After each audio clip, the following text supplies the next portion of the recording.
അങ്ങനെ മുത്തശ്ശൻ അനാമികയോട് പറയാണ്, മോളെ, മോൾക്കുള്ള ചായ മോള് തന്നെ ഇട്ട് കുടിച്ചോ, എല്ലാം അവിടെ ഇരിപ്പുണ്ട് എന്നൊക്കെ പറയാണ്.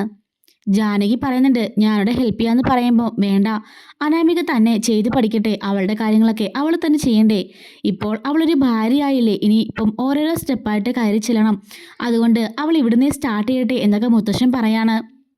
ഇതിൻ്റെ മുമ്പുള്ള സ്റ്റോറി എന്താണെന്ന് അറിയാത്തവരുണ്ടെങ്കിൽ മുമ്പത്തെ വീഡിയോസ് ഒന്ന് ചെക്ക് ചെയ്ത് നോക്കുകയാണെങ്കിൽ അറിയാൻ സാധിക്കും കേട്ടോ. ഇത് പാർട്ട് 2 ആണ്. അങ്ങനെ അനാമിക തുള്ളിച്ചാടിക്കൊണ്ട് അടുക്കളയിലോട്ട് ചെല്ലുന്നുണ്ട്.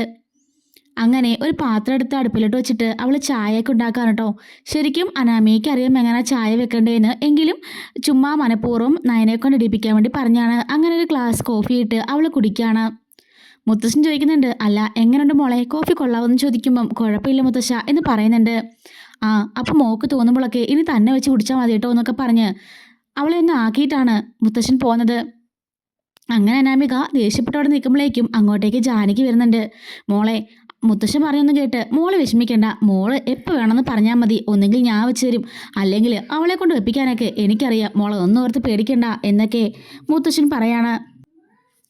എന്നിട്ട് ജാനകി പറയുന്നുണ്ട്, മോളെ, ആ നയനയുണ്ടല്ലോ, അവളൊരു കോഫി ഇട്ട് കൊടുത്ത് എല്ലാവരും മയക്കിയിരിക്കുക, അവൾ ഭക്ഷണമൊക്കെ പാചകം ചെയ്ത് എല്ലാവരും മയക്കി വെച്ചിരിക്കുക, അതൊക്കെ എൻ്റെ മോള് ബ്രേക്ക് ചെയ്ത് കളയണം. നാളെ എൻ്റെ മോള് വേണം എല്ലാവർക്കും കോഫി ഉണ്ടാക്കാൻ. അത് വേണോ അമ്മേ? വേണം. എൻ്റെ മോൾക്ക് എല്ലാവർക്കും കോഫി ഉണ്ടാക്കി കൊടുക്കണം, അപ്പോഴേ മോളുടെ മഹത്വം എന്താണെന്ന് എല്ലാവർക്കും മനസ്സിലാവുള്ളൂ. അവളുടെ കൈപ്പുണ്യം ഭയങ്കര സംഭവമാണെന്ന് പറഞ്ഞ് എല്ലാവരും വെച്ചോണ്ടിരിക്കുക, ഒന്നുമല്ല, എൻ്റെ മോളുടെ കൈപ്പുണ്യമാണ് ഏറ്റവും വലുതെന്നുള്ള കാര്യം എല്ലാവരും മനസ്സിലാക്കണം എന്നൊക്കെ ജാനകി പറയുന്നുണ്ട്. ശരിയമ്മേ, ഞാൻ അങ്ങനെ തന്നെ ചെയ്യാമെന്ന് പറയാൻ കേട്ടോ.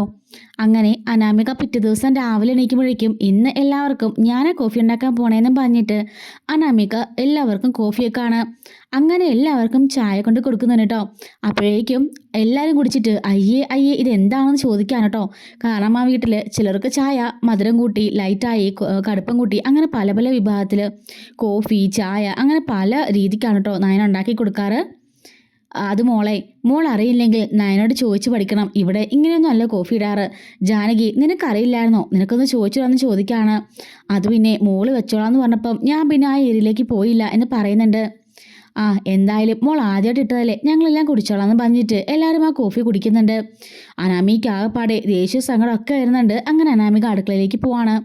ഈ സമയത്ത് ജാനകി പുറകെ വന്നിട്ട് പറയുന്നുണ്ട്, മോളതൊന്നും കേട്ട് വിഷമിക്കേണ്ട, ഇതൊക്കെ ഇടയിലുള്ളതല്ലേ, അതുകൊണ്ട് എൻ്റെ മോള് അതൊന്നും ഓർത്ത് വിഷമിക്കണ്ട, എന്ത് സംശയം ഉണ്ടെങ്കിലും ഈ അമ്മയോട് ചോദിച്ചാൽ മതി. ആ, പിന്നെ അവളിപ്പോൾ ഒരു അടുക്കളയിലേക്ക് ജോലി ചെയ്യാൻ, അപ്പോൾ നമുക്ക് പറയാം നമുക്കുള്ള ഫുഡ് നമ്മൾ തന്നെ ഉണ്ടാക്കിക്കോളാന്ന്. അയ്യോ അമ്മേ, അത് വേണോ? നമ്മൾ ഉണ്ടാക്കാൻ തുടങ്ങിയാൽ പിന്നെ എല്ലാവർക്കും നമ്മൾ തന്നെ ഉണ്ടാക്കണ്ടേ, അത് പിന്നെ വലിയ വിഷയമാവില്ലേ, നമ്മൾ തന്നെ അടുക്കള കിടന്ന് പണിയേണ്ടി വരികയില്ലേ. അല്ല മോളെ, അടുക്കള ഭരണം ആരുടെ കയ്യിലാണോ അവരുടെ കയ്യിലായിരിക്കും എല്ലാം. ഇവിടുത്തെ ഈ വീട്ടിലുള്ള എല്ലാവരും അവളെ വളച്ചടിച്ചത് എങ്ങനെയാണെന്നറിയാമോ? അവൾ അടുക്കളയിൽ കയറും, രാവിലെ എണീച്ച് കോലമിടും, രാവിലെ എഴുന്നേറ്റ് കുളിക്കും, എല്ലാവരും എല്ലാ കാര്യങ്ങളും ശ്രദ്ധിക്കും, മുത്തശ്ശിയൊക്കെ മരുന്നിൻ്റെ കാര്യങ്ങളൊക്കെ ശ്രദ്ധിക്കുന്ന അവളാ.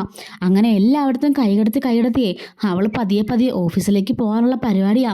ഓഫീസിൻ്റെ MD സ്ഥാനം തന്നെ നേടിക്കാൻ വേണ്ടിയിട്ടാണ് അവൾ ഇമാതിരി കോപ്രായൊക്കെ കാണിച്ചു കൂട്ടുന്നേ. അതുകൊണ്ട് ഞാൻ പറയാ മോളെ, മോള് വേണം ഇനി എല്ലാ കാര്യങ്ങളും ചെയ്യാൻ. ഈ വീട്ടിലെ ഏക മരുമകൾ മോളാണെന്ന് ഞങ്ങൾ എല്ലാവരും പറഞ്ഞിട്ടുണ്ടല്ലോ. കാരണം എൻ്റെ മോളാ എല്ലാ അന്തസ്സോടും കൂടിയും എല്ലാ തറവാട്ട് മഹിമയിലും കൂടി ഈ വീട്ടിലേക്ക് കയറി വന്നത്.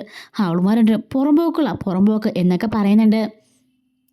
അങ്ങനെ നയന അടുക്കളയിലേക്ക് വന്നിട്ട് ദോശയും ചമ്മന്തിയും സാമ്പാറൊക്കെ ഉണ്ടാക്കിക്കൊണ്ടിരിക്കുകയായിരിക്കും.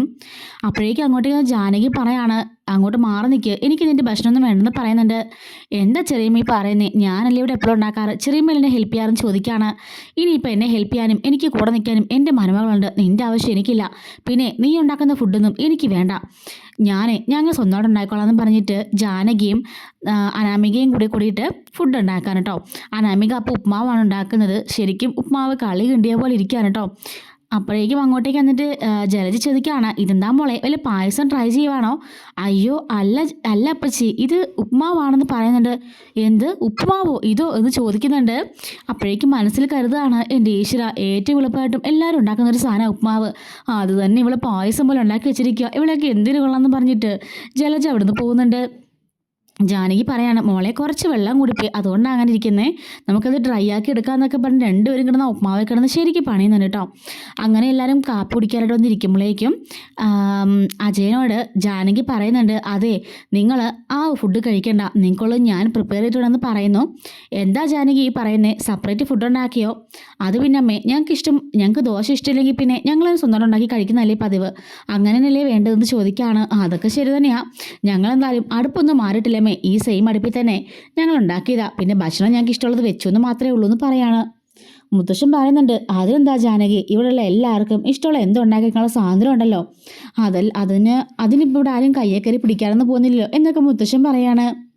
അങ്ങനെ ജാനകി അജയന് ഉപ്മാവ് വിളമ്പിലേക്കും അജയൻ ചോദിക്കുകയാണ്, ഇതെന്താ ജാനകി കളി കിണ്ടിയ പോലെ വെച്ചേക്കുന്നത്, ഇതെന്താ ഐറ്റം എന്ന് ചോദിക്കുകയാണ്. അപ്പോഴേക്കും ഇത് ഉപ്പുമാവോ മനുഷ്യ എന്ന് പറയുന്നുണ്ട്. ഇതോ ഉപ്പുമാവോ, നീ ഇതുവരെ ഉപ്പുമാവ് കണ്ടിട്ടേ ഇല്ലേ ജാനകി എന്ന് ചോദിക്കുകയാണ്. അപ്പോഴേക്കും അവിടെ തലകുണിച്ചിരിക്കുകയാണ് കേട്ടോ അനാമിക. അവളിങ്ങനെ രഹസ്യമായിട്ട് ജാനകി അജയൻ്റെ ചെവിയിൽ പറയാണ്, ഒന്ന് മിണ്ടാതിരിക്കുക, നമ്മുടെ മരുമോൾ ആദ്യമായിട്ട് ഉണ്ടാക്കിയതല്ലേ, മര്യാദയ്ക്ക് ഇന്ന് കഴിക്കാൻ നോക്കുമെന്ന് പറയുന്നുണ്ട്. അങ്ങനെ വായിലേക്ക് വെച്ച് നോക്കി അജയൻ പറയാണ്, എൻ്റെ പൊന്ന് ജാനകി എനിക്കിത് വേണ്ട, ഇത് ശരിക്കും ഉപ്പുമാവ് തന്നെയാണ്, ദാ ഉപ്പ് കുറുക്കി വെച്ചിരിക്കുക, ഇപ്പോൾ അത് ശരിക്കും ഉപ്പുമാവായെന്ന് പറയാണ്. എൻ്റെ പൊന്നു നയനമോളെ, ആ ദോശയുടെ സാമ്പാറിന് മണം കേൾക്കുമ്പോൾ തന്നെ എനിക്ക് കൊതിയാവുന്നു, ദയവ് ചെയ്ത് അതേ കുറച്ച് എനിക്ക് താന്ന് പറയുന്നുണ്ട്. അതിനെന്താ ചെറിയച്ച, ഞാൻ തരലെന്ന് പറഞ്ഞിട്ട് അവളത് വിളമ്പി കൊടുക്കുകയാണ്. ജാനകിക്ക് ദേഷ്യം വരുന്നുണ്ട്. ജാനകിയും അനാമയും കൂടെ ഉപ്പുമാവ് വായി വെച്ച് നോക്കുമ്പം അജയൻ പറഞ്ഞ പോലെ ശരിക്കും ഉപ്പുമായിരിക്കും കേട്ടോ. കഷ്ടപ്പെട്ട് ജാനകിയും കഴിക്കുന്നുണ്ട്, അതുപോലെ തന്നെ അനാമികയും കഴിക്കുന്നുണ്ട്. അങ്ങനെ ഒരു കുറച്ച് മാത്രമേ കഴിക്കുന്നുള്ളൂ കേട്ടോ. അങ്ങനെ ദേഷ്യപ്പെട്ട് ജാനകി അനാമികയും പതുക്കെ എഴുന്നേറ്റ് പോകുന്നുണ്ട്. അടുക്കളയിൽ പോയതിനു ശേഷം ജാനകി പറയുകയാണ്, എൻ്റെ പൊന്നു മോളെ ഉപ്പൊക്കെ ഇടുമ്പം അമ്മയെ കാണിച്ചിട്ട് ഇട്ടാൽ മതി എന്നും പാടി രണ്ടുപേരും അടുക്കളയിൽ നിന്ന് ആപ്പിളൊക്കെ എടുത്ത് കഴിക്കുകയാണ്. വിശപ്പ് മാറാതെ ആപ്പിളൊക്കെ എടുത്ത് കഴിക്കാൻ കേട്ടോ. അങ്ങനെ മുത്തശ്ശൻ പറയാണ്, എന്തായാലും ഇവിടെ 2 അംഗം കുറിച്ചിട്ടുണ്ട്, ജാനകിയും അവളുടെ മരുമകളും കൂടി. എന്താ ചെയ്യാ, നീ അതിന് സപ്പോർട്ടാണോ? ഏയ് അല്ലച്ച, അങ്ങനെയൊന്നും ഇല്ല, പിന്നെ അവൾ പറയുമ്പോൾ കേൾക്കാതിരിക്കാൻ പറ്റുമോ? അവളുടെ ഭാഗത്തുനിന്ന് പറയുമ്പം അവൾക്ക് അവളുടെ ന്യായങ്ങളില്ലേ, ഞാൻ എന്ത് പറഞ്ഞാലും അവൾ തട്ടിക്കയറാൻ വരും, എന്തിനാലും കുടുംബ പ്രശ്നം ഓർത്ത് ഞാനൊന്നും മൈൻഡ് ചെയ്യാറില്ല എന്ന് പറയുന്നുണ്ട്.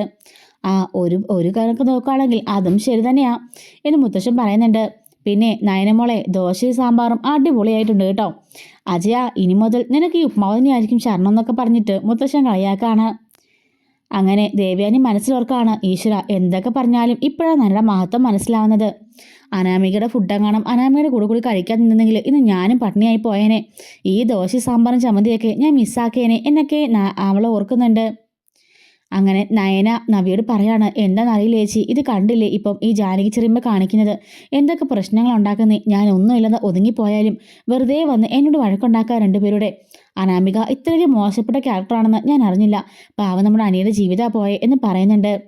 നവി പറയാണ്, ഞാൻ അപ്പളേ പറഞ്ഞല്ലേ നമ്മുടെ നന്ദു ആയിരുന്നെങ്കിൽ ഇപ്പം എന്ത് രസമായിരുന്നേനെ, നമ്മൾ 3 പേരും കൂടി അടുക്കളയും ഹാളും ഒക്കെ നമ്മൾ അടിച്ചു പൊളിച്ച് നടന്നേനെന്ന് പറയുന്നുണ്ട്. ഓ, ഈ ദുഷ്ടക്കുട്ടങ്ങളിടയിലേക്ക് അവൾ വരാത്ത ചേച്ചി ഒരു കണക്ക് പറഞ്ഞാൽ നല്ലത് എന്നൊക്കെ പറയാൻ കേട്ടോ. അപ്പം ഇങ്ങനെ ഇതിൻ്റെ ബാക്കി സ്റ്റോറി, അതായത് വരാനിരിക്കുന്ന സ്റ്റോറീസൊക്കെ നമ്മുടെ ചാനലിൽ അപ്ലോഡ് ചെയ്യുന്നുണ്ട്. മിസ്സാവാതിരിക്കാനായിട്ട് ചാനലൊന്ന് സബ്സ്ക്രൈബ് ചെയ്ത് സപ്പോർട്ട് ചെയ്യണേ. Thanks for watching.